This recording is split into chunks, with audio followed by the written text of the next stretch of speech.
In this tip of the day, let's take a look at another very powerful feature provided by OneCNC, and that's the ability to backplot CNC code. Now, there's many uses for this, but one example might be that you found some CNC code, but it's not associated to a part file, and you're not quite sure what the CNC code is for. Well, not a problem. With OneCNC, we can backplot this. Let me demonstrate. Let's head over to the Command Manager. We're going to select File, and then we're going to select Import.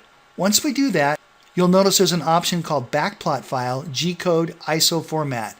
Let's left-click that, and then what I'm going to do is I'm going to look on my desktop, and I'm going to be looking for a CNC program we can use for this demonstration. Here we go. Let's double-click that. Once we do that, we'll get a dialog box that simply asks us whether the arcs are incremental or absolute. Typically, the arcs will be incremental. Let's click OK to that. OneCNC is also going to give us an estimate of the cycle time, which is very nice. Let's click OK, and there we go. What you're seeing here now is you're seeing the G-code actually being backplotted into geometry.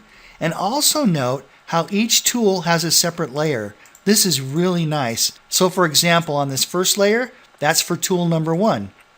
Second layer, that's tool 2. Third layer, that's tool 3. Fourth layer, that's tool 4. Very, very powerful. All right, that's it for this tip of the day. We took a look at how easy it is to backplot CNC code within OneCNC. Thanks for watching, and I look forward to seeing you in the next video.